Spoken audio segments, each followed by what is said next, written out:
Good morning प्यारे बच्चों। बेटा आपकी आज की वर्कशीट नंबर 14 क्लास 7 के लिए संस्कृत की वर्कशीट है।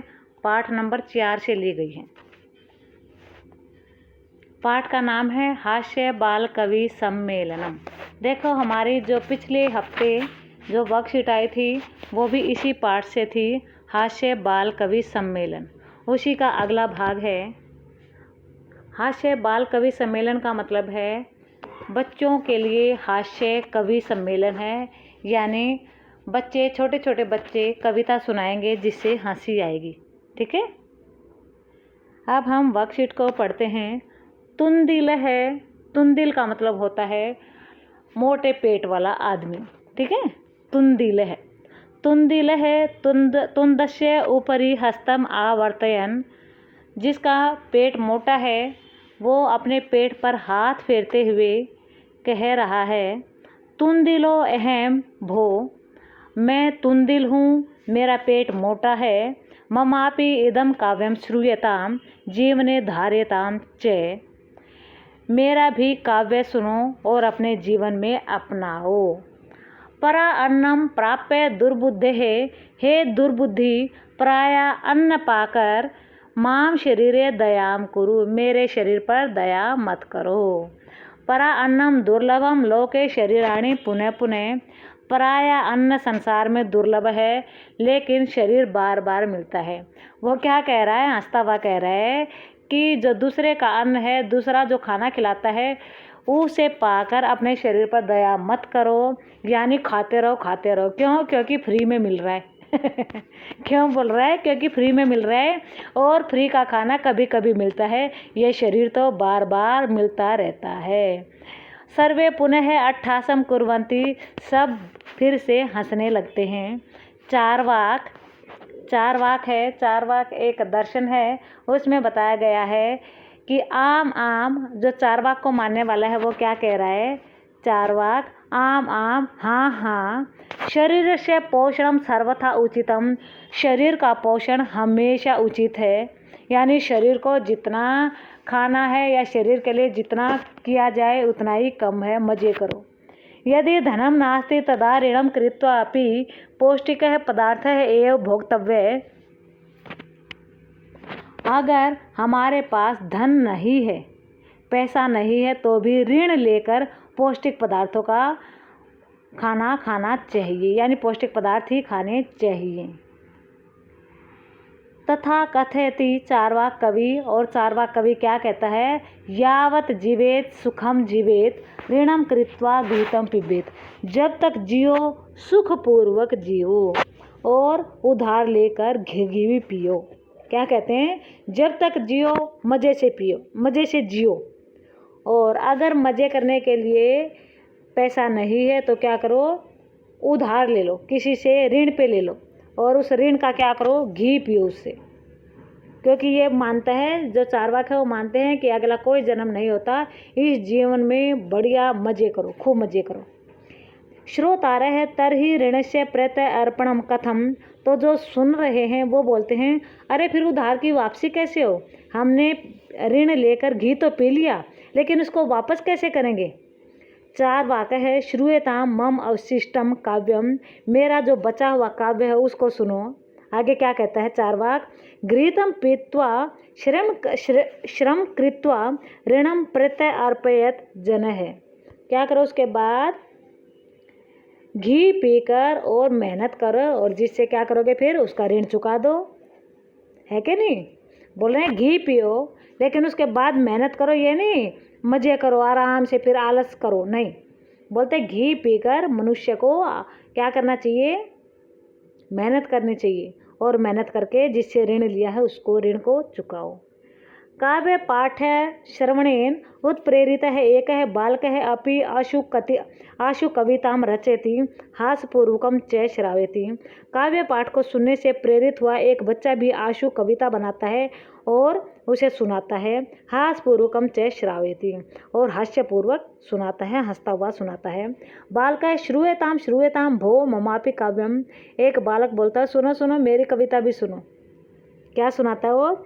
गजाधरम कविम चैवम तुंदिलम भोज्य लोलुपम कालांतकम तथा वैद्यम चारवाकम च नमामि अहम। कवि गजाधर को और भोजन के लालची तुंदिल को और वैद्य कालांतक को और चारवाक को मैं नमन करता हूँ। काव्यम श्राव्यता हा हा हा इति कृत्वा हसति। काव्य सुनकर सब हंसने लगते हैं। अन्य चापी हसंती, और उसको सुनकर दूसरे लोग भी हंसने लगते हैं।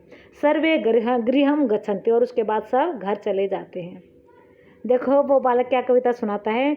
बोलते हैं कि कवि गजाधर को और भोजन के लालची तुंदिल को और वैद्य कालांतक को, जो आजकल के डॉक्टर, उन्होंने पिछली वर्कशीट में जो बताया था, आजकल के डॉक्टर को और चारवाक को, मैं सभी को नमन करता हूँ कि मज़ा आ गया, सबको सुन के मज़ा आ गया।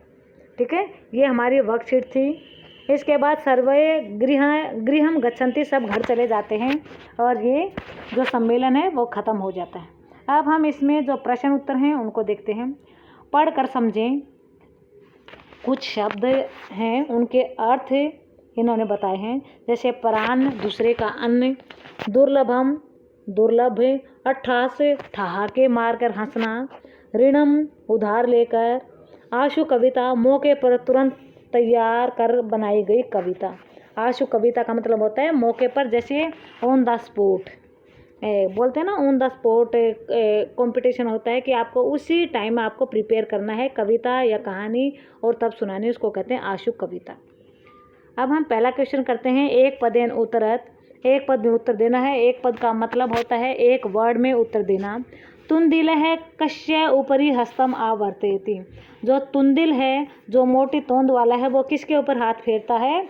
तुंदश्य। इसका उत्तर हो जाएगा तुंदश्य। के गृहम गच्छन्ति, कौन घर चले जाते हैं? सर्वे, सुनने वाले भी और सुनाने वाले भी, जो कविता कर रहे थे और कविता को सुन रहे थे, वो सब वापस चले जाते हैं। कहाँ? घर पर। तो इसका आंसर हो जाएगा सर्वे। तीसरा प्रश्न है, लोके किम दुर्लभम अस्ति। लोक में क्या दुर्लभ है? कविता में बताया उन्होंने, जो तुंदिल था उसने कविता सुनाई थी, तो उसने बताया था कि लोक में क्या दुर्लभ है, संसार में क्या दुर्लभ है? परा अन्नम, दूसरे का अन्न, यानी दावत। तो इसलिए जब भी मौका मिले खाते रहो, ये कविता में था। ठीक है। अगला प्रश्न है, सर्मम कृत्वा जन है किम प्रत्यय अर्पयेत। जो मेहनत करेंगे उसके बाद हम किसको किम प्रत्यय अर्पयेत, किसको वापस करें? जिसे ऋण लिया था उसको किसको वापस करें? ऋणम को, ऋण को। अगला प्रश्न है, कस्य पोषणम सर्वथा उचितम। किसका पोषण, किसका पालन पोषण सर्वथा उचित है? तो बताया शरीर का। किसका उचित है? शरीर का। अब आगे चलते हैं। यावत जीवेत कथम जीवेत। जब तक जिए कैसे जिए? जब तक जिए सुखम जीवेत, सुखपूर्वक जिए। ऋणम कृत्वा कीदृशम पदार्थम भोक्तव्य। ऋण को लेकर कैसे पदार्थों का भोजन करना चाहिए, कैसे कैसे पदार्थों को खरीदना चाहिए, या अपने शरीर पर किस तरह के पदार्थों को, जो ऋण लिया है हमने, किसी से उधार पैसा लिया है, उसको कैसे प्रयोग करना चाहिए। बोलते हैं घृतम पिबेत, अच्छा खाएं, ये नहीं और कुछ गलत चीज़ खाएं, नहीं, बोलते घृतम पिबेत, घी को पिए। अब है दूसरा प्रश्न, विशेषण विशेष्य मिलान। विशेषण होता है बेटा जो किसी पदार्थ की विशेषता बताए। विशेष्य होता है जो पदार्थ जिसके बारे में बताया जा रहा है। तो उत्प्रेरित है, उत्प्रेरित है का विशेष्य होगा बालक है। भोज्य लोलुप है, इसका होगा तुंदिल है। दुर्लभम परान्नम, पौष्टिक है, पदार्थ है। यह विशेषण विशेष्यों का मिलान था। अब है अगला प्रश्न, निम्न शब्दों के सामने उनके अर्थ लिखकर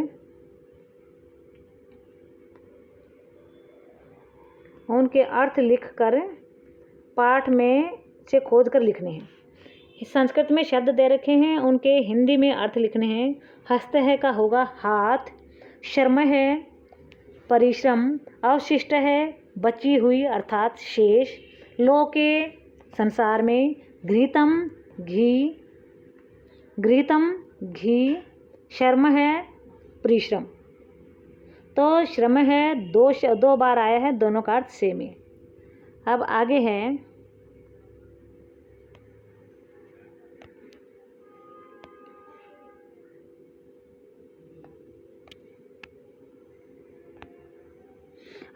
विलोम शब्दों का मिलान करो। आम, आम का हो जाएगा, आम का अर्थ होता है हाँ, यस, उसका हो जाएगा ने। दुर्लभम, इसका हो जाएगा सुलभम। दुर्लभम का होता है जो चीज़ बहुत ही मुश्किल से प्राप्त हो उसको कहते हैं दुर्लभ, इसका हो जाएगा सुलभ, सुलभम। उचितम अनुचितम। यावत, यावत का मतलब जब तक, तावत का मतलब तब तक, यावत का हो जाएगा तब तक, तावत। अगला है गच्छन्ति, इसका हो जाएगा आगच्छन्ति। गच्छन्ति का मतलब जा रहे हैं, आगच्छन्ति का मतलब आ रहे हैं। इस तरह आपकी ये वर्कशीट कंप्लीट हुई। ये वाली वर्कशीट आप अपनी कॉपी में करोगे और उसका फ़ोटो खींच के मैडम के पास भेज दोगे। ठीक है बेटा, सारे बच्चे इस बात का ध्यान रखेंगे कि काम आप आज ही कंप्लीट कर लें और मैडम को आज ही भेज दें। और कोरोना के लिए ज़रूरी संदेश कि हमें कोरोना को हराना है और अपना पूरा ध्यान रखना है। जैसे हम अभी तक रखते आए हैं ऐसे ही हम आगे भी ध्यान रखेंगे। ठीक है बेटा, धन्यवाद।